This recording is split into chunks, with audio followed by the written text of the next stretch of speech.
Um bom dia a todos e todas, um feliz domingo, sejam todos bem-vindos, todas bem-vindas. Eu estou aqui junto com a minha companheira, gente. minha parceira. Vou pensar que eu sou o Louro José. Meu louro José, minha loura Maria Irene, não, Irene. Gente, bom dia a todos, sejam todos bem-vindos, todas bem-vindas, espero que tenham tido uma boa semana. Que seja um domingo feliz para todos vocês com suas famílias.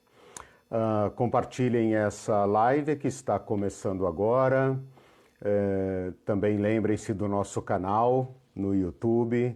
Mesmo que você prefira assistir aqui, me faça o favor, nos faça o favor de se inscrever lá. Nós pretendemos logo, quem sabe já no ano que vem, começarmos as transmissões por lá também, para atender esse outro público, quem sabe com mais recursos de transmissão de vídeo. Bem-vindos todos vocês, vamos então começar a nossa reflexão de hoje.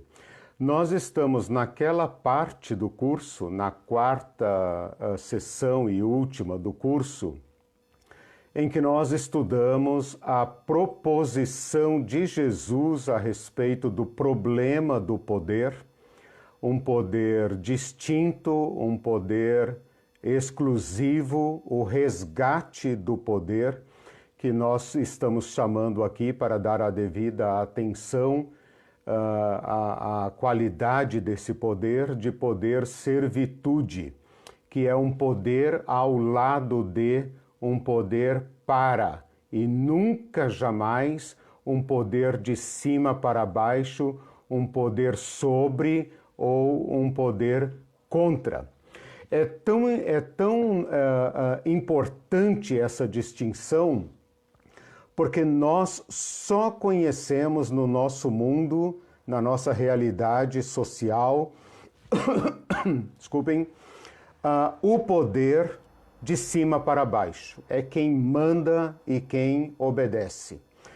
Pensar fora desta relação de dominação bagunça a nossa cabeça.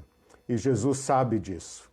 E então, este poder, segundo Jesus, requer de nós uma conversão, uma metanoia, uma mudança de mente. Por quê? Porque todos nós, desde sempre, estamos imersos em relações de poder, em que nós somos mandados, dominados, obrigados por alguém e dominamos sobre outros. Então, todo ser humano é obrigado a adequar-se, ajustar-se a esse estado de coisas. Né? E nós então reproduzimos isto, porque nós não conhecemos outra forma de nos organizar. Nós cristãos corremos um grande risco de usarmos as palavras de Jesus com a mente do mundo. Usarmos as palavras poder, autoridade, né?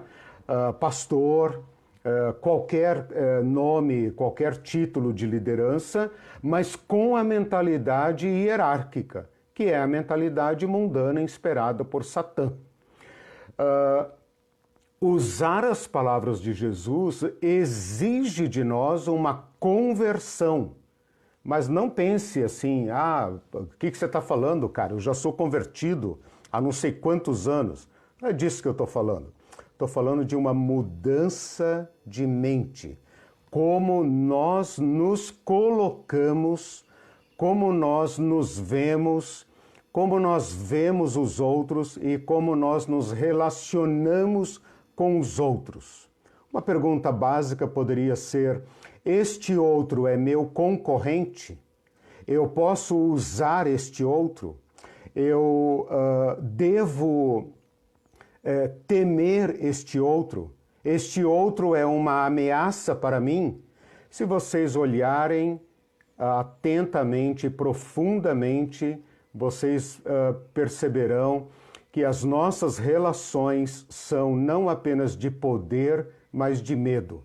Essa pessoa pode me trazer vantagens ou essa pessoa pode ameaçar meu status. É contra esse estado de coisas que as palavras de Jesus devem ser entendidas. Por isso, poder, servitude. Bom, o que eu fiz aqui até agora? Aqueles resuminhos, né, de professor. Fiz uma recapitulação do que eu quero dizer com o poder segundo Jesus, o poder horizontal, o poder o poder que liberta, o poder que promove, o poder que humaniza o outro, portanto, humaniza a nós mesmos.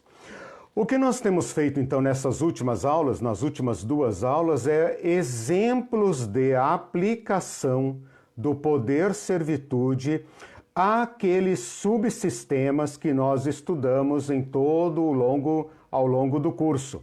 O poder romano, com todas as suas esferas de dominação, o sistema judaico, com todas as suas esferas também de dominação, embora sob o poder romano, mas conjugado com o poder romano para manter o povo docilizado, né? E aqueles outros sistemas humanos, né?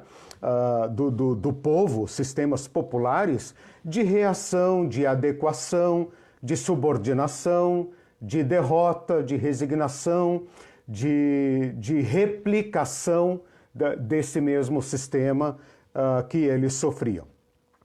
Então, há 2 aulas atrás, eu falei sobre o poder servitude aplicado ao poder político, e a palavra-chave ali que eu usei para contextualizar esta aplicação é o reino de Deus. Na aula anterior, domingo passado, nós aplicamos ao sistema judicial, né? E a chave que nós usamos ali é o ser humano. A lei existe para o ser humano e não o ser humano para a lei. Portanto, as relações não são de destruição do ser humano, mas de amor ao ser humano. Eu sei que isso pode parecer chocante para nós cristãos, mas foi Deus que estabeleceu assim o ser humano com alta dignidade.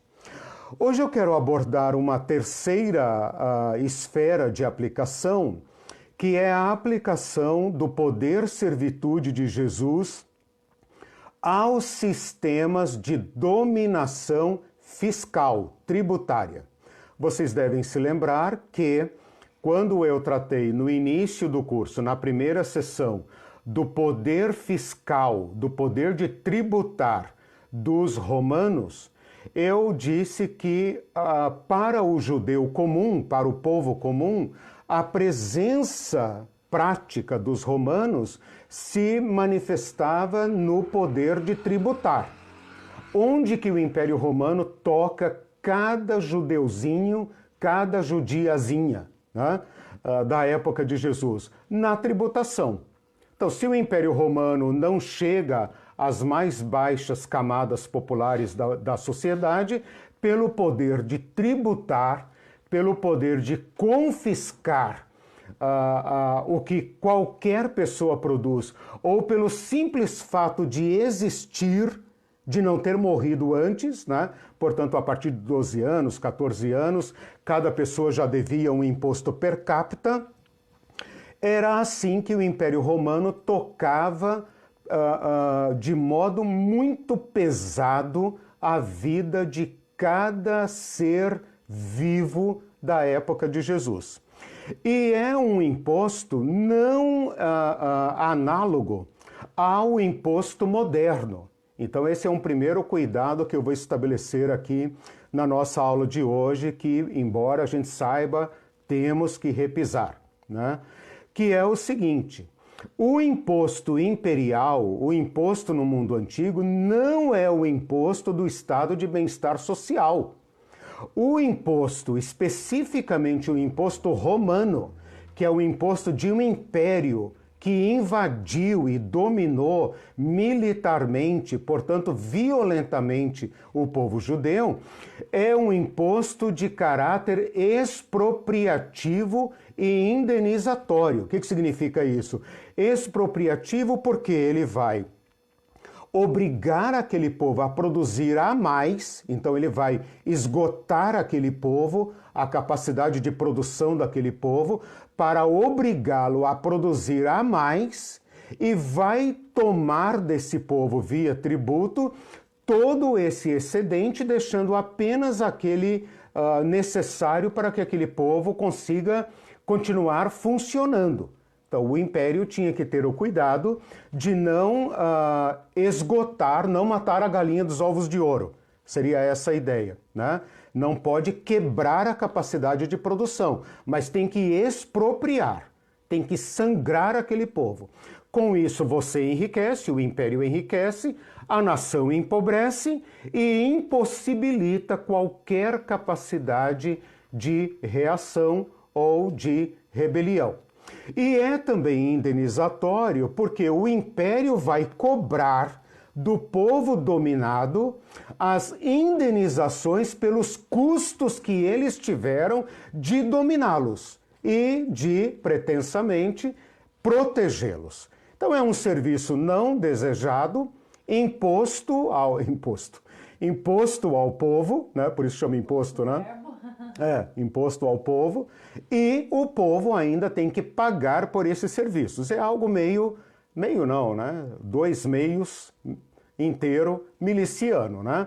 É o miliciano que domina aquele bairro e ao mesmo tempo cobra de você para te dar uma proteção contra ele mesmo, né? Então esse é o caráter do sistema tributário. É importante a gente fazer esta constatação histórica para a gente não correr o risco de fazer uma aplicação direta da palavra de Jesus à nossa situação, né? Abaixo desta máquina tributária romana funciona uma máquina tributária herodiana, né? Que faz as vezes de César na Galileia, e também uma outra máquina abaixo da de César, que é a máquina tributária templária, né? Ou seja, centralizada no templo, que consiste de impostos do templo. Nós falamos sobre isso em Mateus 17, quando eles perguntam para Pedro: teu mestre não paga impostos? O imposto das 2 dracmas, né? De dracma. Esse imposto é um imposto do templo, né? Não é imposto de César, não é imposto de Herodes, é imposto do templo. Além disso, tem toda a legislação do dízimo, que é agora transformada, embora se chame dízimo, é transformada em tributo, né?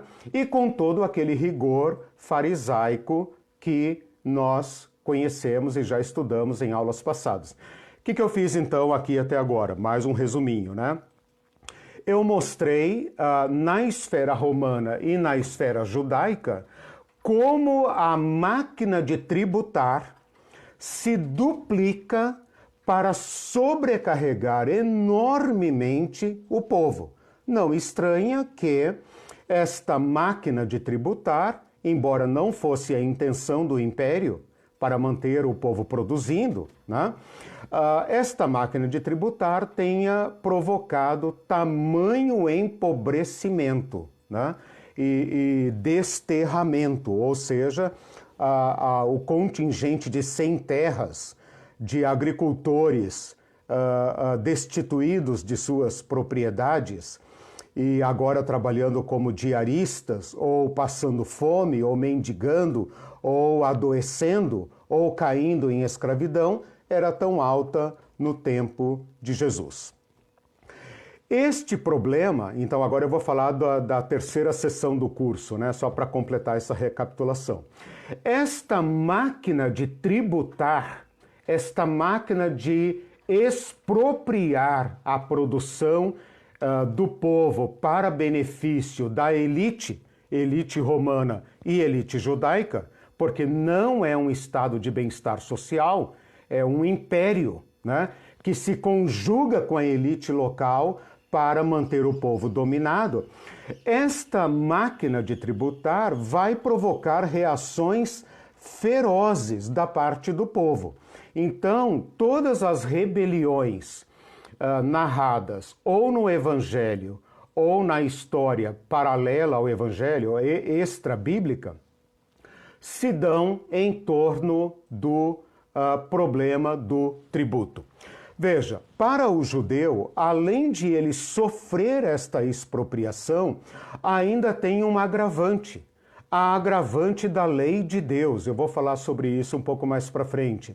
A agravante da lei de Deus que coloca Deus como dono da terra, dono de tudo, e que o povo deveria tributar para Deus ao pobre. Então, a legislação do povo judeu tinha amarrado a coisa de tal forma que a tributação original da lei de Moisés, que se chama dízimo, tem outro caráter. Portanto, pagar imposto a César não é a mesma coisa que nós, hoje, brasileiros, que pagamos tributos ao município, ao Estado e à União. Não. Seria algo como pagar imposto à Receita Federal, por exemplo, e aos Estados Unidos ou à China. É algo violento, é algo que agride a nossa soberania e a própria razão de ser do povo judeu, né? Por quê? Porque Deus é que havia estabelecido seu direito de tributar. Como Deus não consome tributos, ele diz algo mais ou menos assim: podem dar aí o meu tributo para os pobres. Quem dá ao pobre, dá a Deus. Pronto, né? Aos sacerdotes, que são os pobres oficiais, né, de Yahvé, e aos pobres de um modo geral. É como se Deus falasse assim: olha, o tributo é meu, tá? Eu tenho direito de proprietário de 10% sobre tudo que vocês produzirem, mas como eu não vou consumir trigo, nem vaca, nem nada, então dá ali para a viúva pobre, para o órfão, para o estrangeiro, para o sacerdote e tal, e tá tudo de boa, eu estou satisfeito, né? Se o órfão estiver comendo, é como se eu estivesse comendo, parece o Evangelho, né? Se a viúva estiver bem abrigada, bem cuidadinha e tal, é como se eu estivesse sendo bem cuidado e assim nós estamos em paz, tudo vai dar certo e tal. Bom, o que eu falei até agora então? Fiz um levantamento, né, da máquina de tributar dos romanos, dos judeus e das reações populares. Por exemplo, os zelotes. Os zelotes e toda aquela ira que os judeus tinham dos publicanos, por exemplo, mostra para você como era cruel para o judeu. Não é apenas uma questão econômica, é uma questão também religiosa, porque César, ao exigir tributos, está usurpando o lugar legítimo de Yahvé. Então, mesmo aquele judeu que não pega em armas, ele paga tributos rasgando seu coração. Para ele, aquilo é um ato gravíssimo, né? Quem está em paz com isso são os sacerdotes, eles não se importam, né? Eles não se importam em fiscalizar a tributação de Roma, porque Roma, em troca, deu a eles o direito de manter seus próprios impostos, né? Então, tudo certo lá nas elites, né? O povo que paga dobrado. Ok, então? Até aí? Tudo bem? Como é que tá indo? Dúvidas? Tem que responder aqui no computador agora, não é difícil. Tá. Mas tá indo. Se escapar, Bom, gente, alguma fiz coisa... uma recapitulação então. Quem quiser saber mais sobre isso, volte lá nas aulas anteriores em que eu trato do poder fiscal. Outra coisa que eu ia falar, um curso também que eu recomendo desde já, embora seja gigantesco, né? É o curso da Teologia da Generosidade, mas você pode pegar ali as aulas em que eu falo do Antigo Testamento, as aulas em que eu falo de Malaquias, e talvez alguma coisa do Novo Testamento, para você entender o drama todo. O que eu vou fazer agora, então? Eu vou colher exemplos da palavra de Jesus, das palavras de Jesus, que expressam o confronto do poder-servitude com o tributo romano e com o tributo judaico, leia-se dízimos, ok? Então é sobre isso que eu vou falar agora. Antes, eu preciso ainda, então vocês já entenderam qual é o objetivo da aula, né? Se acontecer alguma coisa aqui, cair a internet e tal, vocês já sabem qual é o exercício e é claro, eu não pretendo ser exaustivo, eu apenas estou dando indicações, né, indicativos de como aplicar a palavra de Jesus ao contexto, né? Então, você nunca pode esquecer que quando Jesus fala de tributo ou de dízimo, é dentro deste caldeirão que ele está falando. Eles não estão num piquenique, brincando à beira do lago e etc., né? Falando hipoteticamente do dai a César o que é de César. É dentro deste terror empobrecedor, cruel, dramático que Jesus está falando. Se você entendeu isso, o resto agora então é apenas aplicações mesmo que você pode fazer por sua própria conta e risco. Não vai dizer que fui eu que falei, né?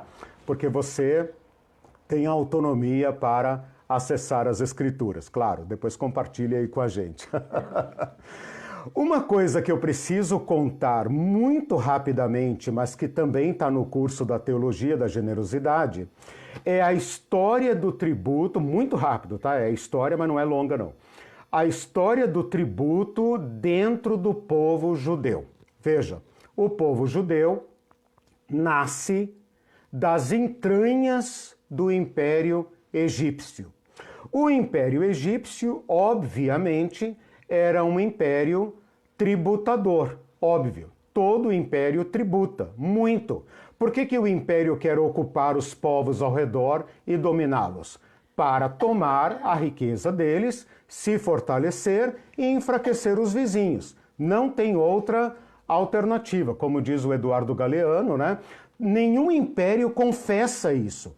Ele nunca vai dizer, eu vim aqui para roubar seu petróleo, roubar o seu gás, a sua água, sei lá, a sua floresta. Nunca vai dizer isso. Ele vai dizer, não, eu vim aqui para proteger, eu vim aqui para estabelecer a democracia, para não sei o quê. Nenhum império faz isso. O Império Egípcio não fazia, o Império Babilônico não fazia, o Império Romano muito menos, né? Porque o império vive da mentira. Todo império é calcado na mentira. Qual mentira? O direito divino de dominar. Isso é uma mentira, né? Que tem que ser imposta, né, ao povo. O povo tem que se convencer disso. Mas voltando lá. O povo judeu nasce de dentro das entranhas de um império. Esse império era perito na arte de tributar. A um ponto que, lá na época de José do Egito, o santo José do Egito, né, mostra como o São José do Egito, acabei de canonizar ele aqui agora, né, porque os crentes canonizam ele, nas aulas de Teologia da Prosperidade, né, e tal. O São José foi canonizado, não é o São José Pai de Jesus, não. Pior que o Paulo Guedes. Exatamente, pior que o Paulo Guedes. Ele é da escola austríaca, né, liberal, Instituto Mises. O São José havia imposto um tributo pesado sobre o povo para dar comida ao povo, a comida que o povo tinha produzido. E depois, quando esgota o povo, toma o gado do povo, e depois toma a terra do povo, e depois toma o próprio povo. De modo que, na época do São José do Egito, restam apenas a casa de Faraó e a casa sacerdotal, né? Os dois únicos poderes que se beneficiam desse sistema. E lá diz, em Gênesis, muito claramente, assim José tornou todo o povo do Egito vassalo de Faraó. Se isso é exatamente assim na história, se isso tem contestação, o fato é que José ajudou a construir a máquina tributária do Egito. Quando Deus liberta o povo judeu do Egito, ele esquece de nomear um rei e esquece de nomear um sacerdote. A ideia de Deus era um povo sem rei e um povo sem sacerdote. Todos vocês serão iguais. Deus coloca todo o povo diante dele no Monte Sinai e fala: eu libertei vocês do Egito, eu libertei vocês do jugo da servidão, e agora eu serei o Deus de você, você, você, você e você, sem distinção. Deus dos velhos, dos homens, das mulheres, das crianças, dos estrangeiros, Deus do povo. Como o povo não aceitou esta constituição, Deus fez uma meia boca. Qual meia boca que Deus fez? Deus falou o seguinte: então eu vou fazer um plano B com vocês. Eu não gosto dessa expressão plano B, mas vamos lá, né? É um plano alternativo. Eu vou constituir uma tribo para me servir de sacerdote. E dentro desta tribo, uma família vai ser a família sacerdotal. Mas Deus fez o seguinte: quando vocês entrarem na terra de Canaã, todos terão terra. Não terá MST na Palestina, porque todos terão terra de acordo com o seu tamanho, com a sua necessidade. Todos terão terra. Ah, Senhor, e se a gente entrar em dívida, e se der ruim o negócio? A cada 7 anos vocês perdoam as dívidas, a cada 49 anos vocês voltem todos para as suas propriedades. E esta família sacerdotal, que recebeu um status superior de mediar entre Deus e o povo, porque o povo não quis ser um povo sacerdotal, esta família ficou sem terra. Então, olha a lógica do princípio. Deus faz aqui um equilíbrio de forças. Aqueles que produzem poderiam ter o poder econômico, mas para garantir as bênçãos de Yahvé, eles precisam cuidar da tribo sem terra, da tribo pobre. E essa tribo pobre, que poderia ter o poder religioso, o poder especial do ungido de Deus, né? Esses eram verdadeiramente ungidos com óleo, né? Do chifre lá do carneiro e tal, né? O óleo que desce pela cabeça de Arão e abençoa a terra e etc, etc, né?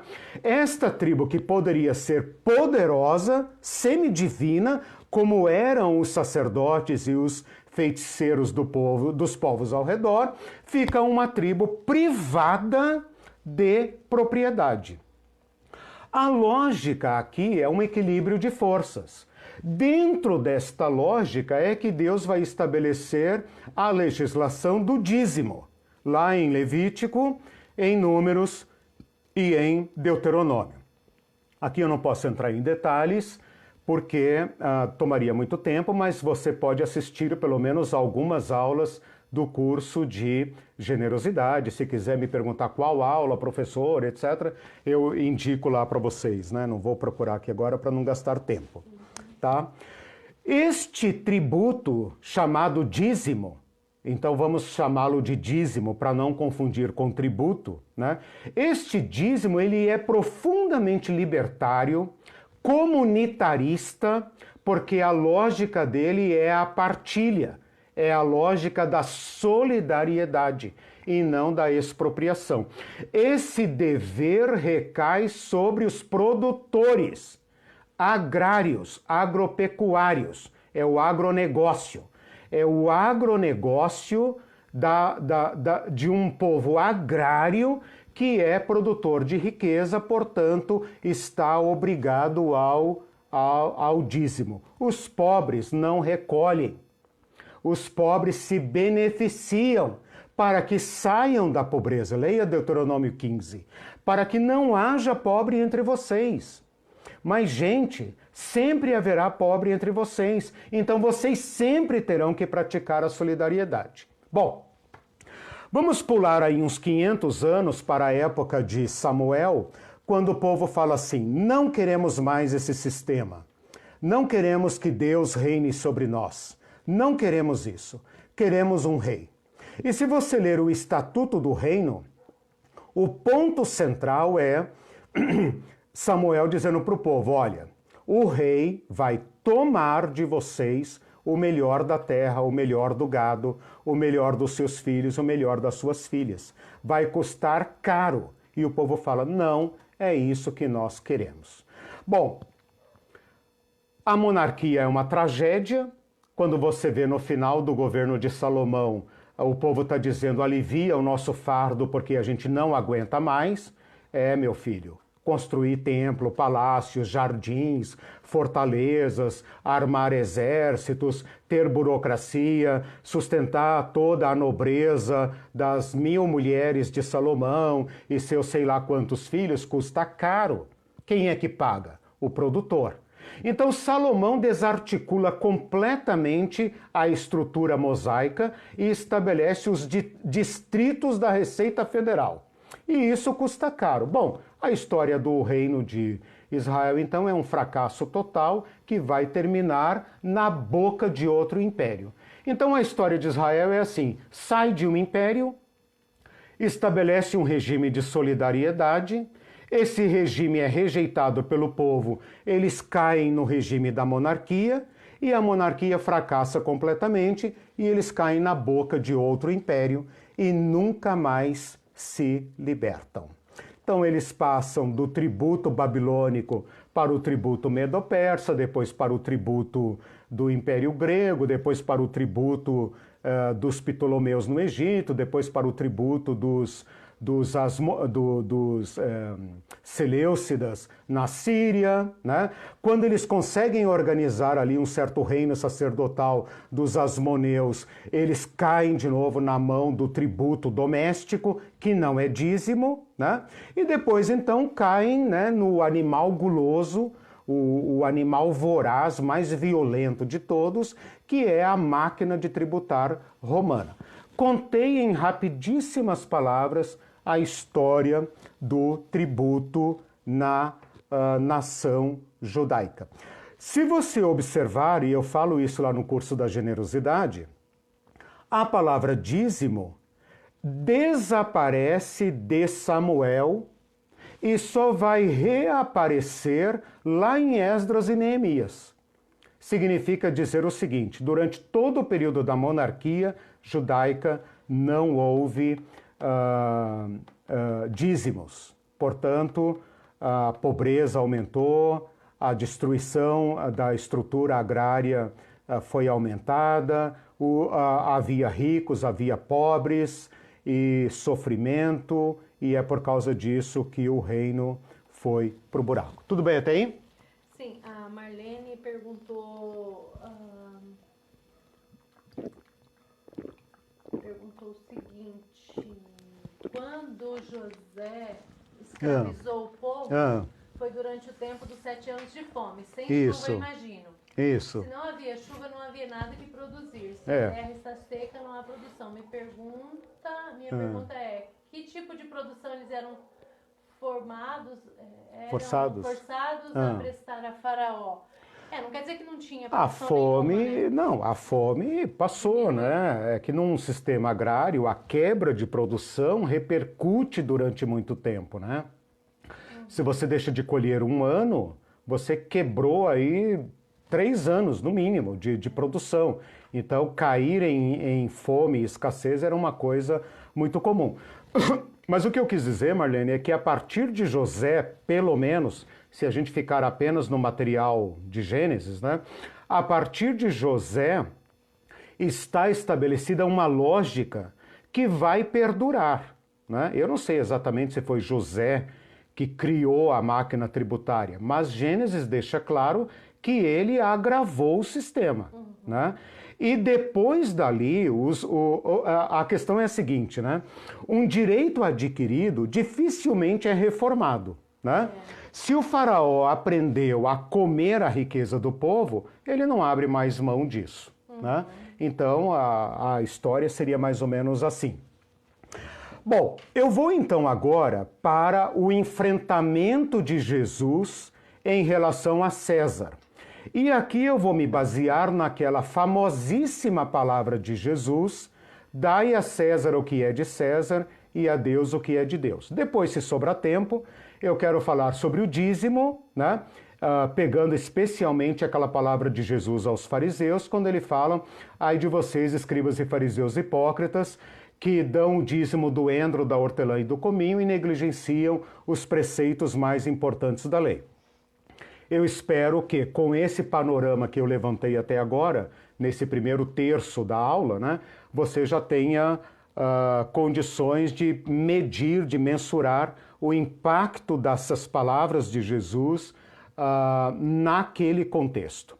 Então vamos lá. Jesus está na sua última semana, chamada Semana Santa, né?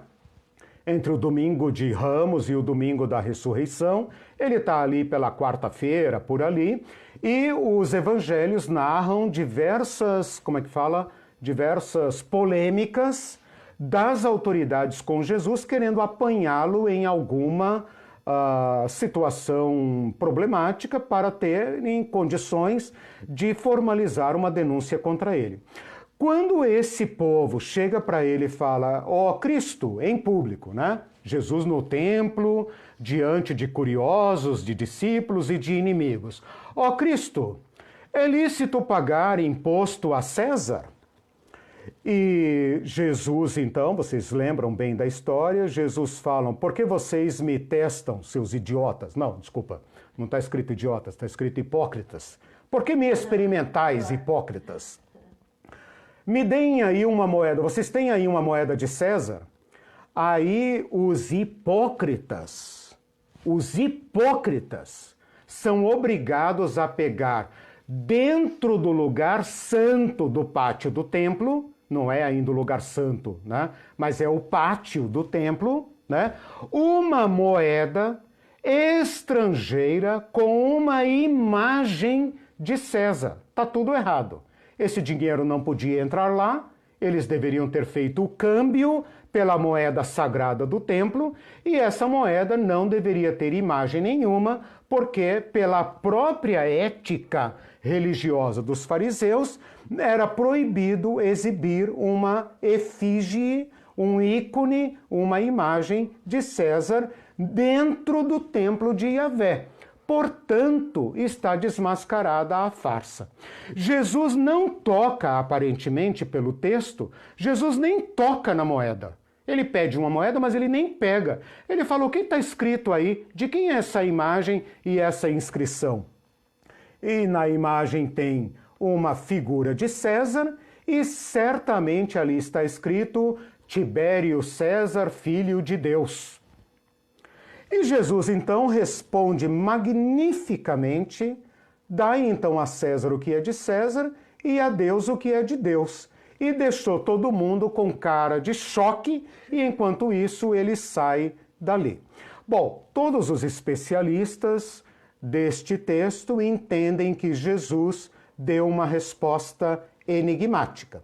Se Jesus tivesse respondido: sim, é claro que vocês devem pagar imposto a César, o seu status messiânico estaria completamente desmascarado. Tipo, viram só? Esse cara fica falando, ele é o Cristo, ele é o Messias, ele entrou aqui aclamado como rei. Grande porcaria! Ele é a favor de pagar tributo a César. O povo iria esganar Jesus ali mesmo, porque ia se sentir enganado por um falso Messias. Um Messias que se preze tinha que libertar o povo do jugo romano. E o jugo romano, como eu falei no início da aula, tocava cada judeuzinho no bolso, pela simples atividade de existir. Ora, um Cristo que se preze tem que libertar o povo deste déspota. Se Jesus tivesse falado, não, claro que não, eu vim para libertar o meu povo, claro que não devem pagar impostos, ele estaria com a sua cabeça a prêmio, ou melhor dizendo, suas mãos e seus pés a prêmio, né? Porque não tinha espada, né?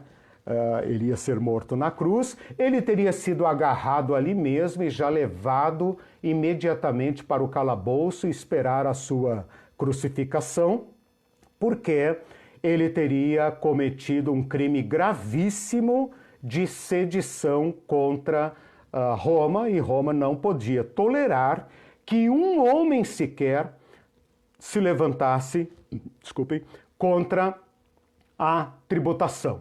Se um parar de pagar impostos e a gente tolerar, você perdeu. Então você tem que cair matando em cima desse um, crucificá-lo, barbarizá-lo, para que os demais temam, né, e voltem para o seu campo, produzam. Né? Então Roma tinha que manter esta máquina funcionando. Não custa lembrar que quando Jesus é acusado, não vou lembrar aqui agora exatamente, tá aqui na minha frente.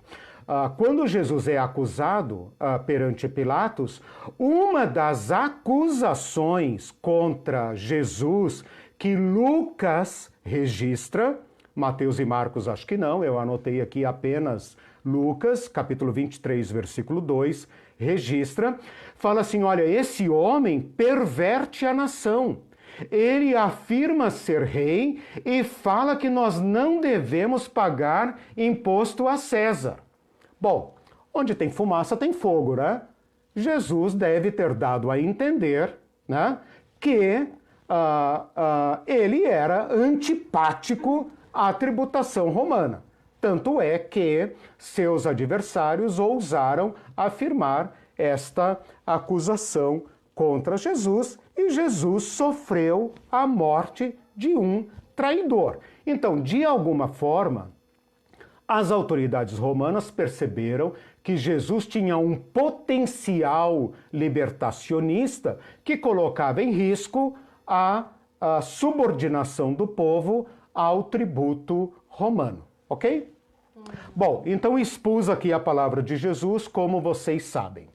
O problema agora não é que esta palavra seja enigmática e que Jesus não tenha respondido sim ou não. O problema agora que eu preciso atacar aqui e convencê-los disso é o seguinte: convencê-los não, né? Não é minha pretensão convencê-los, mas se eu puder pelo menos chutar a canela, né, das interpretações chinfrim, eu já estou satisfeito, né? Não precisa... Porque isso é muito citado.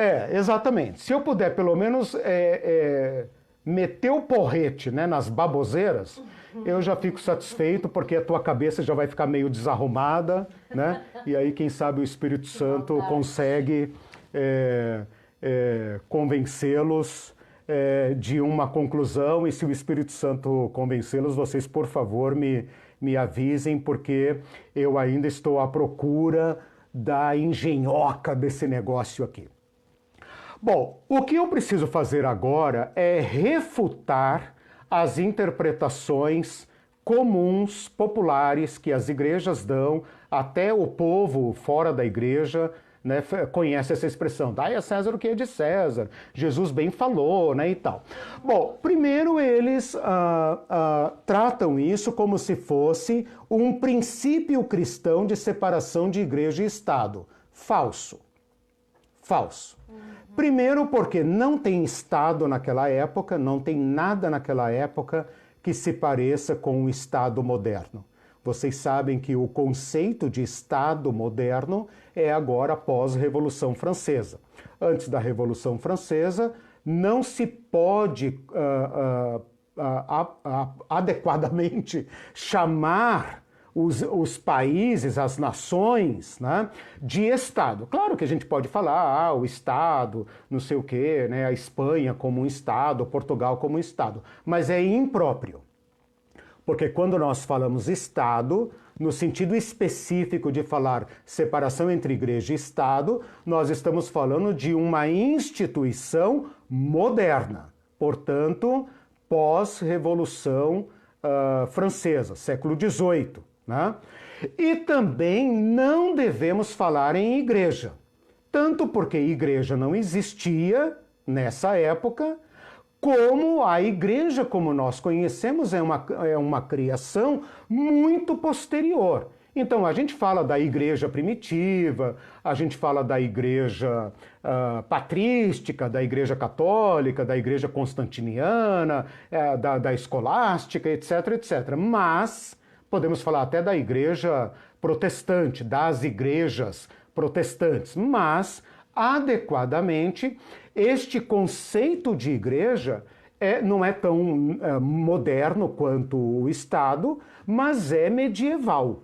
Né? É medieval. A igreja como autoridade em si, como uma autoridade própria. Né? Não ainda separada do Estado, porque esse Estado moderno não existe, mas a igreja como entidade, né? Com seu governo próprio, com sua autonomia, com sua legislação, como se fosse quase um pré-Estado, né? Como um Estado primitivo, digamos. Né? A igreja é que vai ensinar os povos europeus a serem Estado. Então, o conceito de igreja é posterior a isso. O conceito de igreja é posterior a Jesus, com certeza. Né? Mas eu estou dizendo, mesmo depois, quando a gente fala de igreja do Novo Testamento, a igreja antes de Constantino, a gente está falando igreja no sentido teológico, né? Mas no sentido político, de falar separação entre igreja e Estado, você só pode separar o que está delimitado. O que não está delimitado, não tem como você falar de separação, né? E aproveitando essa questão de separação, né? Não há separação no mundo de Jesus entre algo que a gente pode dizer aqui é político, aqui é tributário e aqui é religioso. Não há. Né? Tanto que César não é apenas o chefe do poder executivo. Não há divisão de poderes. Né? Há uma sobreposição. César tem poder sobre o Senado. César é o supremo juiz da nação. Né? Então, César é ao mesmo tempo executivo, legislativo e judiciário. César é Deus. Portanto, não se pode nem sequer pensar nesta época de Jesus, na separação entre igreja e Estado. Mesmo que a gente então, peraí, só um pouquinho. Não se pode falar em Estado, olha só, separação entre igreja e Estado. Não se pode falar em Estado, não se pode falar em igreja e muito menos em separação. Mesmo que a gente não fale em igreja, mas fale em povo de Deus, na época, né? Porque a gente não... Certo. Igreja é um conceito posterior. Aí não dá para falar ainda porque César representava tudo. Não, a tua pergunta é interessante. Vamos colocá-la da seguinte forma. Em vez de usar os termos modernos, igreja e Estado, vamos então usar os termos lá da época, né? Vamos dizer assim, não, César é o poder político e Deus é o poder religioso, né? E Jesus aqui, muito espertamente, os caras têm a cara de pau de colocar aqui uma malandragem meio covarde em Jesus, tipo assim, Jesus escapou da cilada, né? Cara, Jesus tem cara de quem escapa de alguma coisa, né? Jesus morreu na cruz, gente. Por favor, né? Então, esse é meu objetivo, sabe? É destruir estas falsas interpretações, né? Então, mesmo que a gente colocasse nesses termos que a Irene está falando, é impensável no mundo de Jesus a divisão do mundo em esferas. Tipo, aqui é o sinédrio. O sinédrio é o poder legislativo. Quando o sacerdote sai do sinédrio e vai para o templo, ele muda. Aqui ele não é mais o presidente do sinédrio, ele é o sumo sacerdote. E quando ele vai tratar questões lá com Pilatos, ele é o chefe político. Isto é impensável. Ora, se é impensável na Idade Moderna, se é impensável até a Reforma Protestante, que dirá na época de Jesus? A gente não pode nem tentar impor estes conceitos no mundo de Jesus. Qual é a justificativa para essa minha interpretação? A justificativa é a seguinte: Jesus falou essa palavra para uma audiência daquele tempo. Então nós temos que primeiro entender o que Jesus quis dizer naquele tempo. Depois, então, segundo as regras da boa hermenêutica, atualizar para o nosso tempo. Então, Jesus não está pregando aqui a autonomia das esferas divina e política, tá? Não é disso que se trata, tá? Não estou dizendo que a gente não pode, a posteriori, né, defender, como nós defendemos, o Estado laico e a separação entre igreja e Estado. Só estou dizendo que esta palavra de Jesus não quer dizer isto. A questão aqui é tributária. Esta é a questão.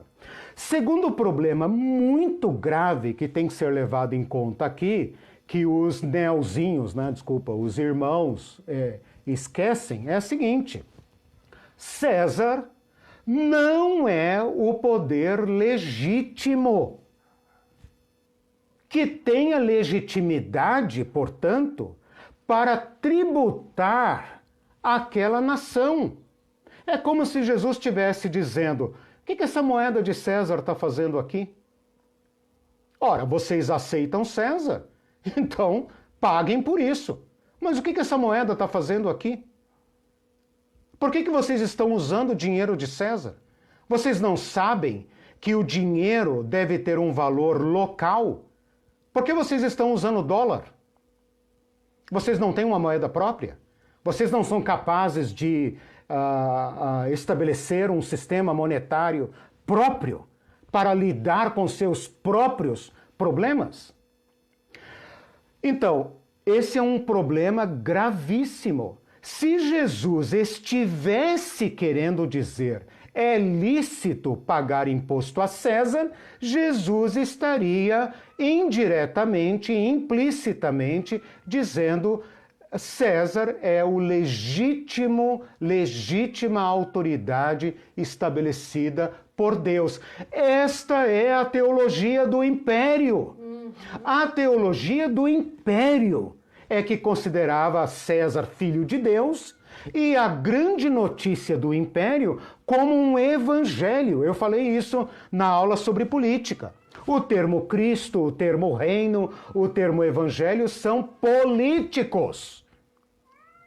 Portanto, se Jesus está dizendo: ora, seus bobinhos, paguem os devidos impostos a César, sangrem as suas finanças para sustentar a Babilônia e tragam seus dízimos aqui, vocês todos aí, viúvas, pobres, estrangeiros, e sustentem aqui, tá vendo ali em cima o sumo sacerdote me olhando, me espionando, querendo me matar? Mantenham a máquina azeitadinha funcionando. Eu não tenho nada a ver com isso. Meu reino não é deste mundo, eu sou do céu.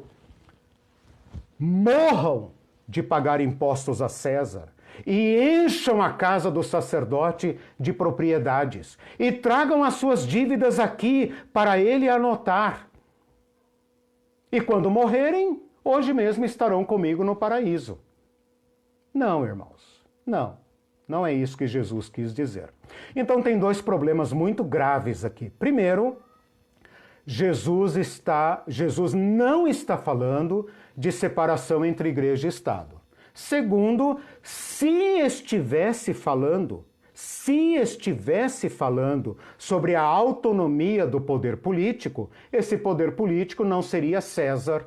Esse poder político poderia ser uma autoridade local. Jesus está dizendo: que povinho vocês são que não tem um governo próprio.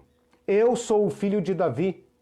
Eu entrei nesta cidade honrado como filho de Davi, como Hosana, aquele que vem em nome do Senhor. Salva-nos, Senhor. Era o grito do povo. Hosana significa salva-nos, Senhor.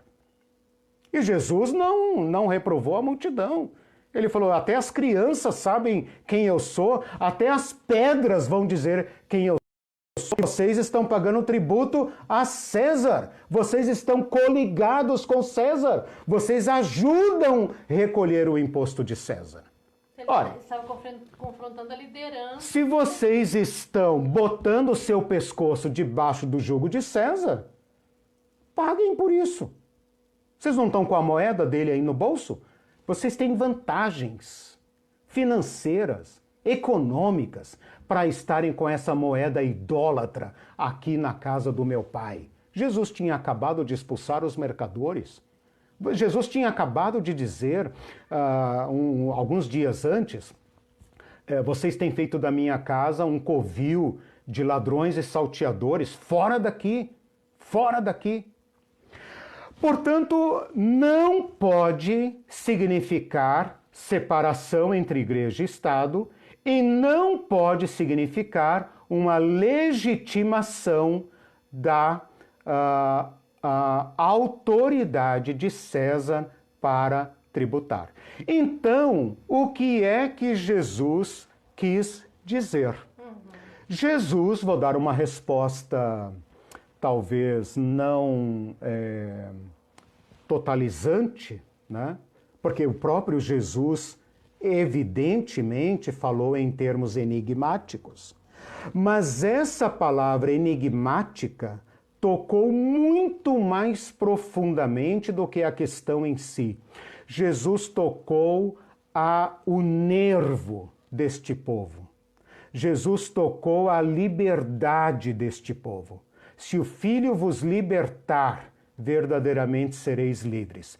Jesus plantou dentro do coração, ele implantou uma flecha dentro da máquina tributária de Roma e uma objeção dentro, na própria identidade do povo. Tocou a memória deste povo, a memória pascal deste povo. Eles estão na semana da Páscoa.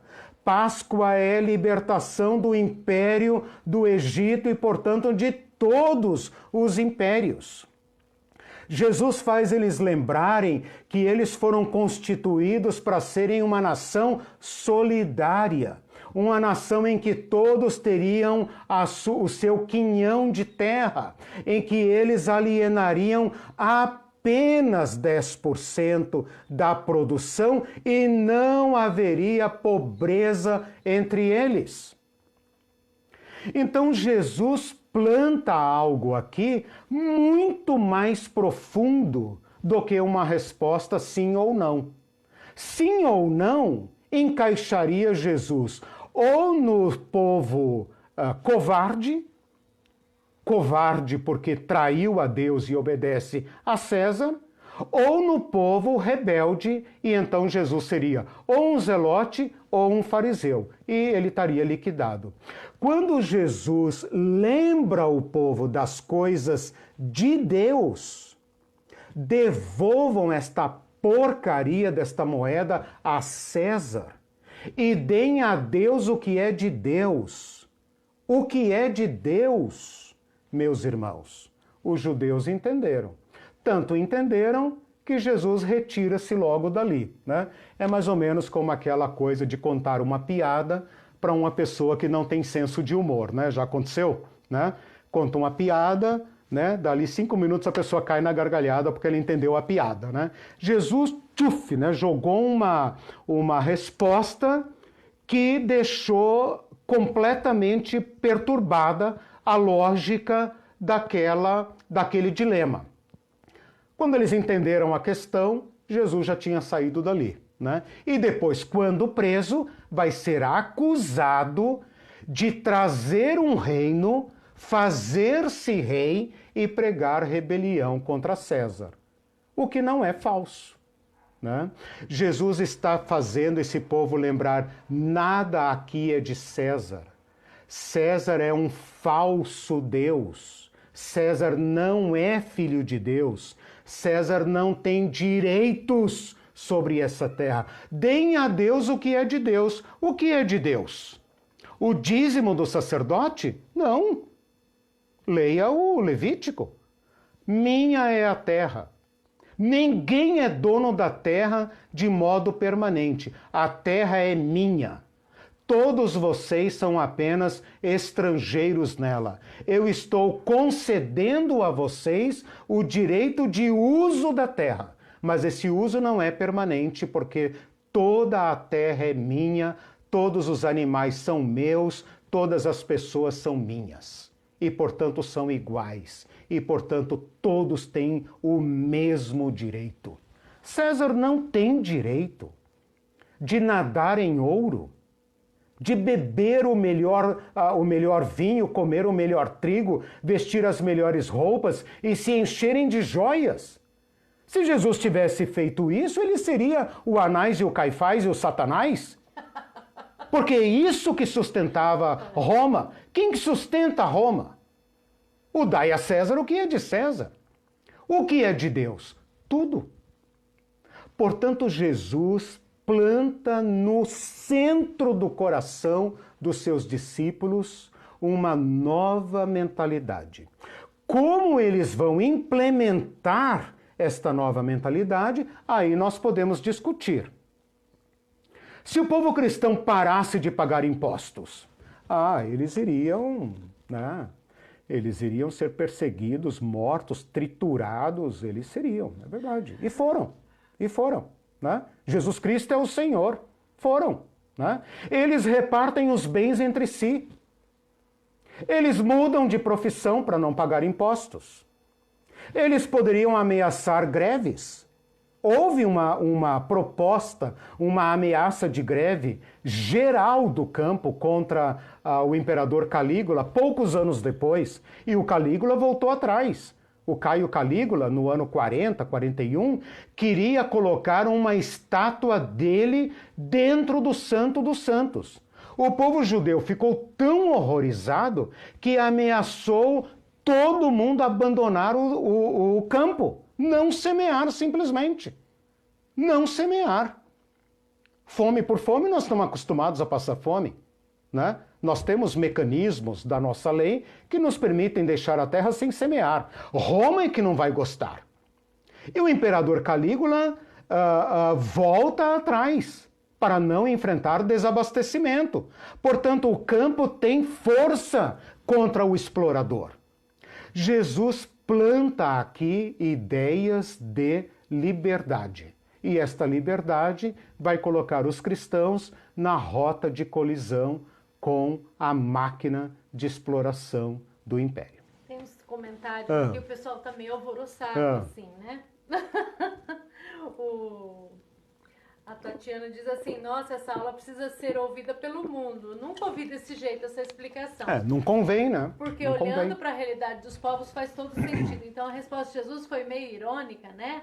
Aí a Marlene muito irônica, assim, muito irônica. Aí a Marlene assim, então Jesus estava sendo irônico, alguém desenha para mim, pelo amor de Deus. O importante nesta aula, porque eu sei que eu estou trazendo uma interpretação que não inventei, apenas pesquisei, porque chega no púlpito, talvez porque os saduceus modernos, né, querem manter a máquina e o Estado tributando, né, e agora a crentaiada evangélica está querendo isenções infinitas do Estado, né? Então a caca não muda, né? Mas o importante aqui é que vocês pelo menos coloquem em dúvida e preferivelmente refutem, né? Gostaria muito que se convencessem da precariedade da interpretação tradicional. Essa interpretação tradicional das igrejas hoje, né? Paguem os impostos. Olha a Receita Federal. Paguem os impostos. Crente que é crente, paga o imposto, né? E paga o dízimo, o trízimo, a oferta, não sei o quê, das igrejas, né? Esta lógica está bem alinhadinha com o Sinédrio. Perfeita. E mais, deem o dízimo do endro, da hortelã e do cominho. Sabe por que vocês estão sendo explorados por César? Não reclamem contra César. Vocês estão explorados por César porque vocês não pagam dízimo suficiente. Se vocês pagarem o dízimo do endro, da hortelã e do cominho, vocês vão ver que Deus vai restituir o Salvador da pátria e ele vai derrotar Roma. Ora,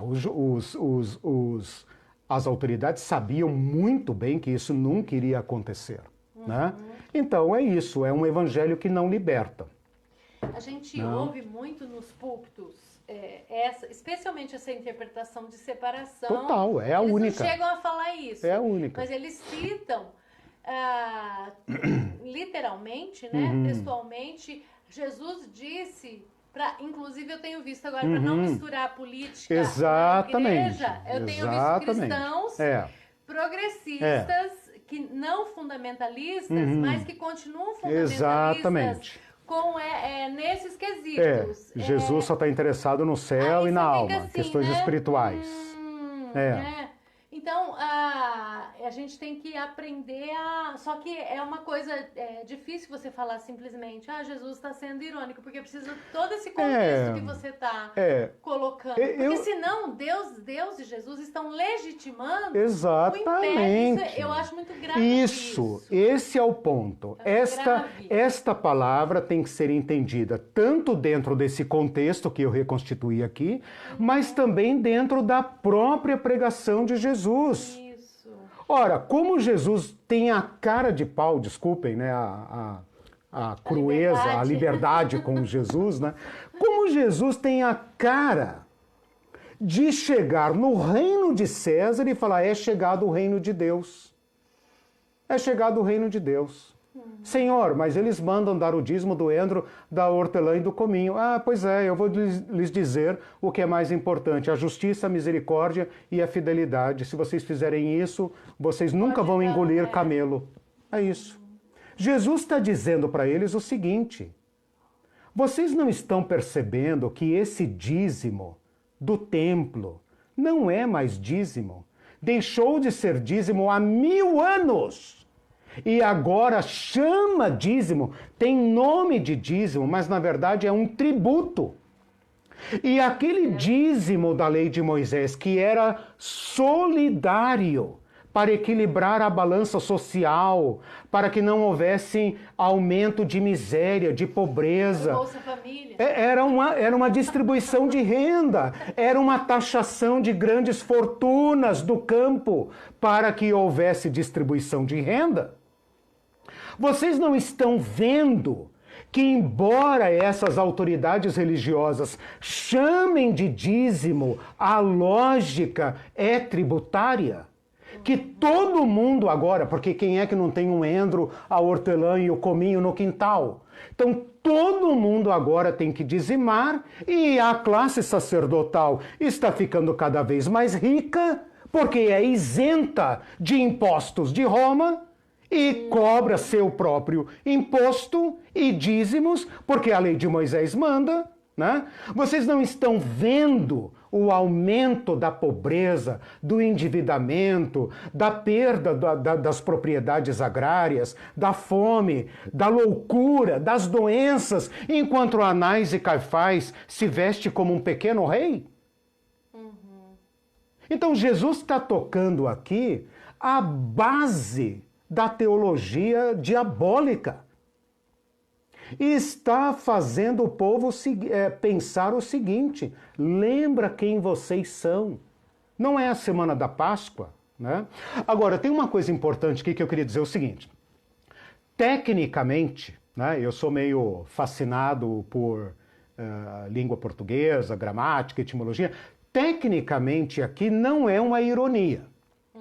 Ironia é quando você diz uma coisa querendo dizer outra, né? Ou tem aí uma ponta até sarcástica, né? De dizer uma coisa ocultando o verdadeiro sentido, né? É uma figura de linguagem. Eu prefiro que vocês pensem, sugiro que vocês pensem nesta palavra de Jesus como um enigma a ser decifrado. Como tem outros. E é um enigma, enigma mesmo, no sentido técnico da palavra, enigma, ou seja, uma palavra para ser debatida, interpretada. E tanto é um enigma que até hoje os representantes do império e os representantes dos fariseus e dos saduceus e do templo continuam quebrando cabeça ou para entender, ou entenderam, mas não querem ensinar. Por quê?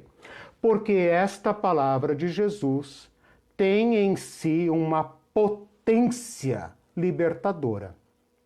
Veja, eu estou falando no contexto de Jesus, né? Embora a gente tenha feito aqui algumas pontuações modernas e tal, eu não estou ainda aplicando esta palavra de Jesus ao mundo moderno. Por quê?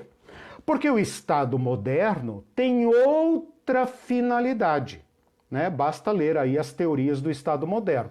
O Estado moderno não existe para Deus nem para o rei, existe para o povo. Todo o poder emana do povo e em seu nome é exercido. O Estado recolhe impostos e tributos, mas a lógica, pelo menos no papel, é outra. A lógica é tributar quem tem mais, a produção, para financiar as atividades do Estado, que são principalmente destinadas ao povo mais vulnerável. Por quê?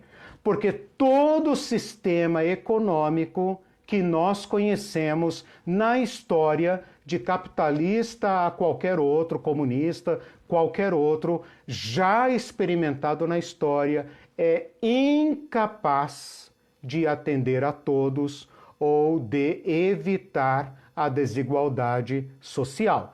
Então, qual é a ideia de um Estado moderno? Trabalhar para arrecadar recursos para um orçamento público, para o tesouro público, tesouro nacional, e todo esse dinheiro é destinado a financiar a própria máquina do Estado, obviamente, né?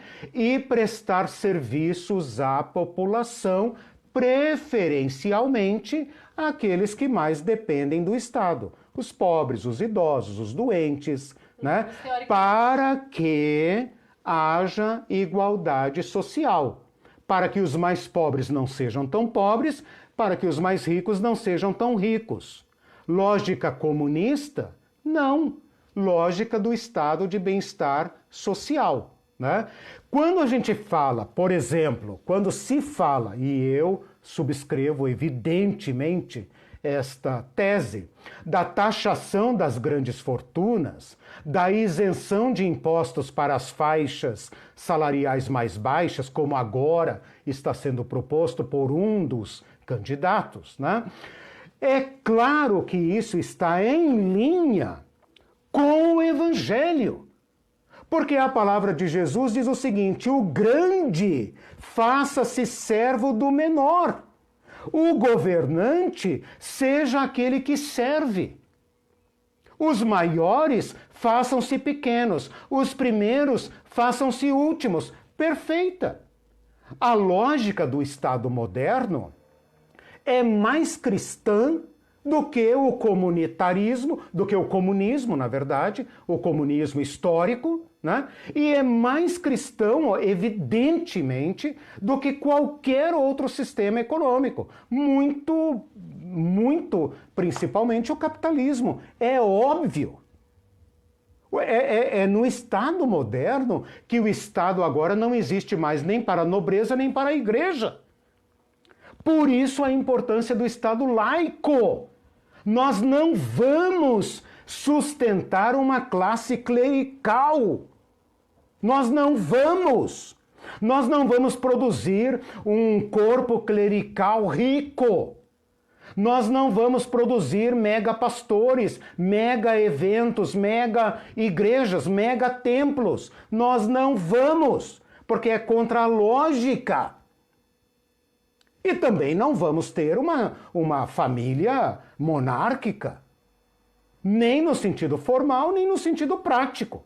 Nós não queremos políticos ricos, nem queremos que a política enriqueça os seus operadores, os seus agentes. Não queremos que os juízes tenham salários caríssimos. Não queremos que os procuradores, que a nata da nação aí, seja tratada com privilégios. Nem queremos que tenha nata. Queremos ter médicas com cara de empregada doméstica. Lembram disso, do Mais Médicos? Queremos que não haja diferença de pele entre quem julga e quem é julgado. Por quê? Porque esses caras que comem o nosso imposto. Ora bolas. Então, todas as políticas do Estado moderno que visam o combate à desigualdade social está de acordo com Jesus Cristo. Está de acordo com dai a Deus o que é de Deus. Deus não quer nada, cara pálida. Deus não quer nada. Deus não consome recursos. Tragam os dízimos à casa do Senhor, para que haja mantimento na minha casa. Deus não come. Quem come é o pobre. É o pobre. O rico tem comida, até para jogar fora. Quem precisa de mantimento é o sacerdote sem terra. Esta era a lógica. Mas aquilo que nós hoje chamamos dízimo não é dízimo. É um imposto religioso que você paga, evidentemente, para consumir os serviços religiosos, aplacar tua consciência e fazer voltar para lá. Veja, já que eu vim para uma pequena aplicação moderna, eu não estou propondo sonegação fiscal, evidentemente. No nosso Estado moderno, o pacto do Estado, o contrato social é outro. Eu contribuo com esta máquina. É claro que eu acho essa máquina pesada, injusta, que ela massacra a classe média, come os pobres e beneficia os ricos. Tem 1000 críticas contra a Receita Federal, óbvio. Ninguém paga imposto com prazer. Pagaria se a gente visse resultados e menos pobres na rua e menos bilionários, né? Claro. Assim como alguns países da Europa, né? Não estou pregando a sonegação fiscal, muito pelo contrário. Eu acho que o cristão tem que ser a quem tributa o tributo. Beleza, não tem problema com isso.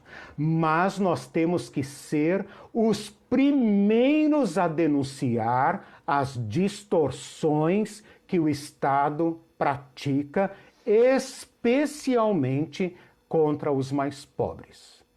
Portanto, vocês, crentes bolsonaristas, é retórico, tá, irmãos? Eu sei que dificilmente tem um crente bolsonarista me ouvindo, porque eles já me jogaram fora há muito tempo. Mas retoricamente, né? Os cristãos bolsonaristas é que precisam explicar o seu alinhamento com a política neoliberal de Paulo Guedes, que é diabólica, que é imperial. Eles é que precisam explicar. Nós que defendemos justiça social, o Estado de bem-estar social e bem-estar social para quem mais precisa, portanto para os mais pobres, nós estamos em linha com o Evangelho. Nós estamos em linha com o que de melhor a sociedade conseguiu implementar. É o reino de Deus? Não, não é o reino de Deus. Nós sonhamos com o reino de Deus. Mas é o que de melhor nós temos. Mais alinhados com É o que de melhor nós temos, o estado de bem-estar social, né, em que não haja bilionários nem miseráveis. Quer chamar isso de comunismo? Fique à vontade, né? Atos 2 fala isso muito claramente. Quem tem de mais não sobra, quem tem de menos não falta. É aí que eu estou, né? Se Marx gostou dessa ideia, é problema dele. Eu sou cristão e, como disse Ariovaldo Ramos, né, o Jesus veio muito antes do Marx, né? 1800 anos antes. Então, Marx que se explique, né? Nós cristãos, sim, ele era judeu, conhecia o Antigo Testamento, viu que a igreja havia se tornado um pequeno sinédrio, um pequeno templo, e falou, desse mato não sai coelho. Quer saber? Dane-se a igreja, dane-se todo mundo e vamos pro campo, vamos arrebentar esse negócio. O marxismo e as revoluções comunistas históricas cometeram o erro dos zelotes. Jesus foi muito mais profundo do que os zelotes, porque os zelotes estavam encaixados no sistema. Os zelotes tinham que fazer a seguinte pergunta: camaradas, vamos derrotar Roma, beleza? Esse é passo número 1, tica, derrotamos Roma. O que vamos fazer na sequência? Vamos criar um Estado zelote. Ok. E como é que nós vamos sustentar esse Estado zelote? Nós vamos ter que criar um pequeno império, cara pálida. Não tem saída. Por isso nós sonhamos com o reino de Deus. Porque no reino de Deus, as árvores darão seu fruto, as águas correrão, a natureza não gemerá, todo mundo viverá bem, e todo mundo terá direito, terá cesta básica, terá emprego, terá... né, e tal. Né? A Rosana acho que decifrou um pouco o enigma aqui. Ótimo! Olha só, ela tentou traduzir em palavras. Então, tentou fazer um parágrafo explicando. Ótimo. Então, o que Jesus disse seria mais ou menos isso. 2 pontos. Ela está perguntando. Vocês não devem nada a César. Isso. Tudo é e vem de Deus. Isso. Então, deem a César ou qualquer dominador o que é dele, ou seja, nada. Nada. E Perfeito. a Deus o que é dele. A igualdade, liberdade, justiça inerentes a seu reino. Exatamente. Isso resumiria, ilumine-me, mestre. Perfeito, vou até copiar e colar nas minhas aulas. Perfeito, Rosana, eu fico muito feliz com esse feedback de vocês, porque é claro que vocês enriquecem a exposição, né? E suprem também aquela ausência, né? Que a gente poderia estar numa sala de aula, rindo juntos, né? Tendo uma aula bem participativa, bem freiriana. Mas ela falou aqui uma coisa importante que eu preciso destacar, que é o seguinte: além de fazer separação entre Estado e Igreja, os caras ainda têm a cara de pau, agora eu posso falar cara de pau, né?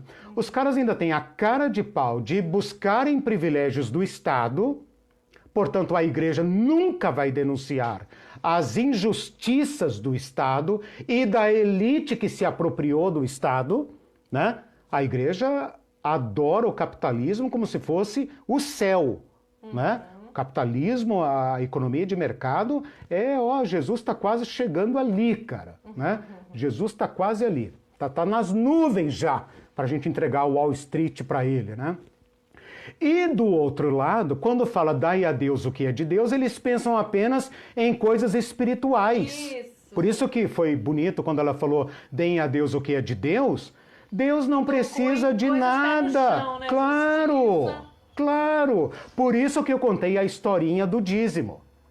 Quando Deus Yahvé fala para o povo, toda a terra é minha. A semente é minha, as árvores são minhas, os animais são meus. E tem mais, vocês são meus. Só que eu não quero nada. Eu não quero nada. Eu quero que você pegue um pouquinho do que você tem e dê ali para o seu vizinho. Pega um pouco do que você tem e dê ali para o imigrante que está passando. Eu quero que você pegue um pouco e verifique se tem órfãos na sua cidade. Eu quero que você verifique as mulheres que estão desamparadas, para que não haja pobre entre vocês. Se vocês fizerem isso, quem dá ao pobre empresta a Deus. Veja Jesus falando, tive fome e me destes de comer. E Yahvé disse a mesma coisa no Antigo Testamento. Tive fome e vocês não me deram de comer, tive sede e vocês não me deram de beber. Portanto, vão para a Babilônia. Vocês querem impostos? Eu vou lhes mostrar quem é que sabe cobrar impostos. Vão pagar impostos para o Nabucodonosor, vão pagar impostos para Alexandre, para o César. Aí vocês vão ver o que é imposto, né?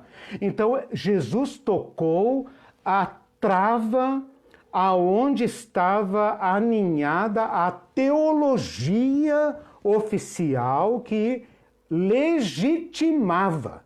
Por isso que Jesus não pode ser entendido nesse contexto. Jesus plantou uma semente tão profunda que era uma questão de tempo. Veja, nós destruímos as monarquias, nós acabamos com os impérios, nós criamos a democracia, nós criamos o estado de bem-estar social no século XX. Tudo isso é de inspiração evangélica. Quer queira, quer não. Não estou dizendo que foram os evangélicos que fizeram, porque os evangélicos são capazes de fazer coisas horríveis, né? Mas a inspiração é evangélica. Não tenha dúvida disso. A expressão, ele plantou uma semente. Plantou uma semente. A Marlene perguntou aqui, Rosana Prado, mas naquele contexto, na prática, como eles fariam? Não pagariam mais impostos? Isso. No mínimo, Rosana. Então é interessante. Eu entrei um pouco nesse assunto aqui e tal, mas veja. Jesus plantou, Marlene e demais irmãos e irmãs, pelo menos o questionamento. Ele aguçou a ânsia por libertação, não no sentido talvez imediato militar, mas aonde a dominação se instala. Você não consegue dominar uma pessoa se não dominá-la aqui dentro. Eu falei isso várias vezes durante o curso. Então, onde se dá a libertação? E isso se aplica, por exemplo, porque Jesus não destruiu a família patriarcal, porque Jesus não proclamou a abolição dos escravos, porque a libertação tem que se dar aqui dentro. Sem libertação ideológica ou teológica, não há verdadeira libertação. Eu trabalho no Ministério Público do Trabalho. Os procuradores do trabalho libertam, estouram cativeiros todo mês pelo Brasil afora. E muitas vezes eles libertam o mesmo escravo várias vezes. Por quê? A cabeça não está liberta. Né? Então, por que um povo, por exemplo, vota num governo que o oprime? Que não está prometendo nada para ele. Está prometendo arrancar as duas mãos, as duas pernas do cara e o cara vota. E ele defende. Defesa intelectual, está aqui dentro. Então Jesus, é interessante essa ideia da semente e da iluminação que a Marlene falou, porque Jesus plantou dentro deles a libertação. E essa libertação começa, lembra do fermento? Vou usar uma outra figura agora de Jesus. A que compararei o reino de Deus? É semelhante a uma mulher que pega uma porção de fermento e bota na massa. Pronto. Eu vejo a Irene aqui fazendo o pão, né? Quando ela faz os pães de fermentação lenta, né? Bota ali, pronto. Pode descansar, pode dormir. No outro dia você volta lá, o troço tá derramando, né? Tá explodindo, tá vazando da bacia. É isso que aconteceu, né? Se Jesus tivesse falado, a partir de agora ninguém mais dá um centavo para César, a Revolução Jesus teria sido trucidada, né? Jesus fez algo muito superior. Ele diz, o Filho verdadeiramente liberta, né? A verdade os libertará. A verdade os libertará. Onde que a verdade age? Aqui dentro. E ela liberta mesmo. E ela vai libertar, né? Bom... É muita coisa para assimilar. Muita coisa. Por quê? Por isso que eu falei, pelo menos se eu pelo menos afastar as falsas interpretações, eu chamo de falsa mesmo, né? Porque são muito precárias, são insustentáveis, pelo menos a gente abre espaço para essa iluminação do Espírito Santo aí, né? Que a Marlene e a Rosana falaram, né? Esta libertação que viria. Veja, a igreja primitiva, ela vai fazer muitas coisas de grande liberdade. Por exemplo, quando ela vende seus campos e atende os pobres, ela está praticando a liberdade econômica. Quando Paulo fala, recolham donativos para a gente socorrer os pobres da Judéia, ele está praticando um sistema paralelo. Tipo, eu não vou bater na porta de César, eu não vou esfregar a lei na cara do sumo sacerdote. Vamos praticar a lei de Moisés. Vamos socorrer nossos pobres. Cada um tira um pouquinho da sua pobreza e nós vamos levar lá para os irmãos de Jerusalém. Sabe por quê, meus irmãos? Porque o pobre é obrigado a se submeter ao império. Se eu levo provisão para o pobre, eu liberto ele do império. César não tem mais poder sobre ele, né? É Jesus. Veja Jesus. Jesus tirou os discípulos da pesca. Para quê? Para eles serem vagabundos? Não, para não pagarem mais impostos. Vamos viver por aí. A minha atividade de mestre não é tributável, é isenta. Ponto.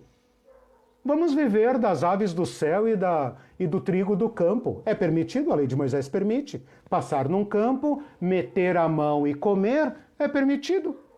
Eu não vou colher a colheita do cara, eu não vou vender, né? Eu posso comer livremente. Jesus virou um outsider do sistema, tipo um hippie. Ah, o sistema capitalista quer tributar tudo? Beleza, eu vou vender anelzinho na praça. Quero ver me tributarem. Entendeu? Paulo vai fazer tendas. Provavelmente não pagava impostos. Né? Trabalho artesanal, etc., não paga imposto. Né? Ou então a greve mesmo, ou então a desobediência mesmo. Né? Eu não tenho nenhum caso em que eles tenham chegado de fato à desobediência, mas lembrem vocês que eu falei na aula passada, quem inventou a desobediência civil foram os cristãos. Então eles estavam prontos para desobedecer. E para sofrer o dano. E sofreram.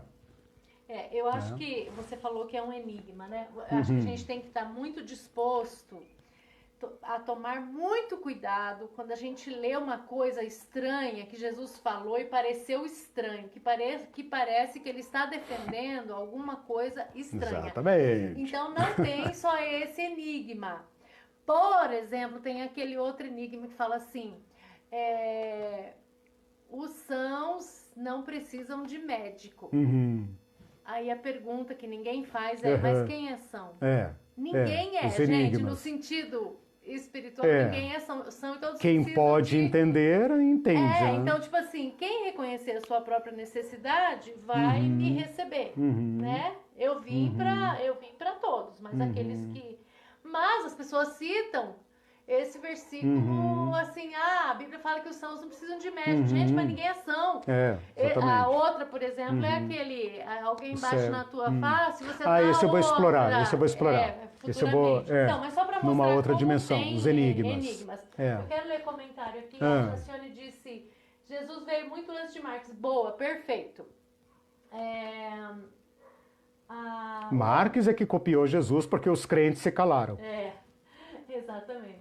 O Antônio César diz assim, a economia de Clara e Francisco diz que é possível uma economia solidária. Exato. Mas com a inclusão do pobre. Essa proposta vem tecendo apoio dos maiores economistas do mundo. Exatamente. Porém, duras críticas do sistema financeiro internacional e das autoridades Exatamente. Muito bem lembrado. O capitalismo está num beco sem saída.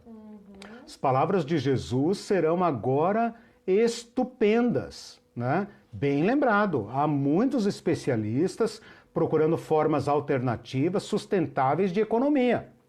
Porque o capitalismo vai destruir tudo, inclusive pessoas, né? Já se fala em necropolítica. Ou seja, o capitalismo antes disfarçava dizendo que ia distribuir, tem que produzir para distribuir. Hoje nós já sabemos que não distribui nada. E agora quer matar os inservíveis, né? Então, a situação é muito crítica, né? Para quem defende o capitalismo, né? Não haverá limites para o capitalismo a não ser colonizar planetas, né? Nossa. Outro, o Elton. Eu tenho a impressão que hoje as empresas estão, na verdade, se cesarizando. Com certeza. Querem tomar conta do Estado para dominar a partir do reconhecimento da esfinge da moeda como Deus. Exato. Como Deus minúsculo. Bota até o nome de Deus lá, né? Que libertou o povo do Egito e relativizou o poder político e Exatamente. Exatamente. Coloca Deus na moeda, né? Deus salve a América, né? Nós confiamos em Deus, né? Maravilhoso, maravilhoso. Acho que até no nosso real tem o nome de Deus, né? É uma idolatria terrível. Bom, fale. A Rosana tem mais um comentário aqui. Penso que, ainda que imediatamente não fosse possível deixar de dar o tributo a César, legal. se pelo menos as pessoas passassem a pensar e agir pela lógica do reino de Deus, uma engrenagem estaria sendo posta em movimento e o reino de Deus dia virá.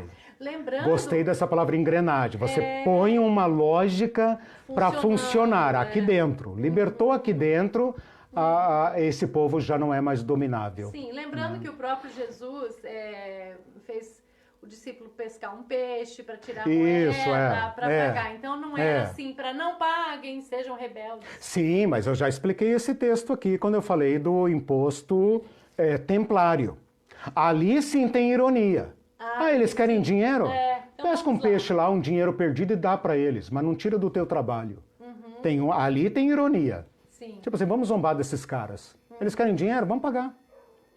Porque Jesus não estava licitando. É como se Jesus falasse, assim, vai ali na praça, tem 50 reais caído ali, pega e dá para eles. Eles querem dinheiro, dá para eles.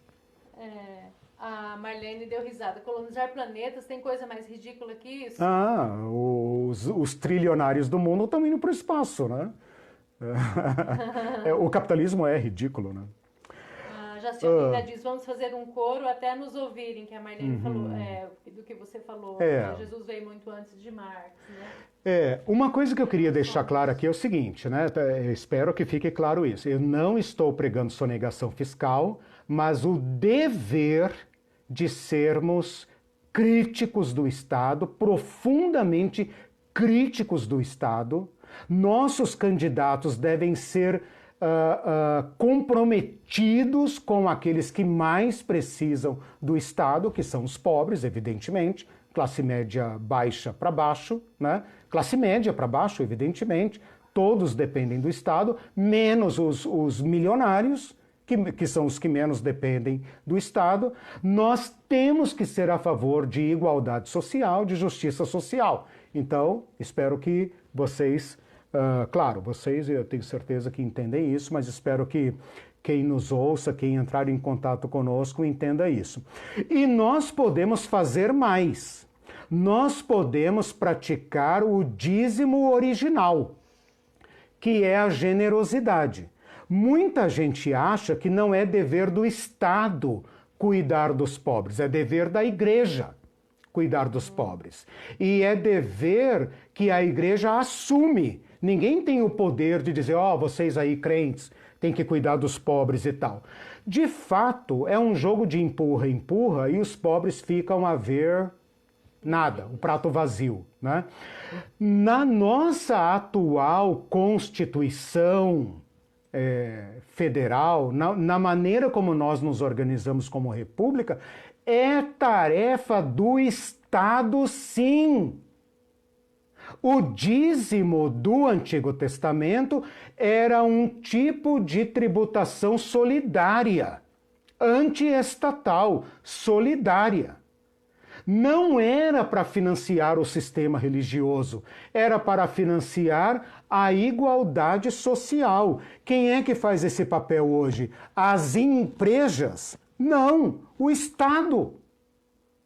Então, não é tarefa da igreja fazer caridade social para ficar bem na fita, enquanto o governo pode ser um voraz devorador. Voraz devorador é boa, né? É tarefa do Estado, sim. A igreja tem que ser exemplar. Se ela quer exigir e demandar do Estado, a igreja não. A igreja sim. Decida, Eliseu. A igreja sim, e os cristãos também, eu quero dizer, não apenas institucionalmente, mas nós como cidadãos temos que ser os primeiros a afrontar o Estado dizendo: vocês não estão cuidando da pobreza. Vocês não estão garantindo pão, saúde, escola. Vocês têm que fazer isso. Agora, a igreja precisa ser exemplar. Então, a igreja, sim, ela tem que, não é da sua voluntariedade, se ela quer ser cristã, ela tem que atender os pobres. Senão, com que moral ela vai cobrar o Estado? Ok? Último comentário. Nosso horário já estourou. O Silvio disse, bora privatizar as praias, gente. Aí eu falei com ele, em alguns lugares do Brasil, isso já acontece de uma certa forma, porque ela está dentro da propriedade de alguém, para entrar você tem que pagar. Meu lazer preferido, porque é democrático. Né? Adoro a diversidade da praia e odeio praia reservada. Né? Odeio. Dá vontade de explodir. Então explodir a praia, quer dizer. Odeio privatização. Então é isso. Então é isso, gente. Beleza? Tenha uma boa semana. Orem. Muita coisa aí, né, pra pensar. Orem, lutem, né? E Deus estará conosco. Tchau para vocês, uma boa semana.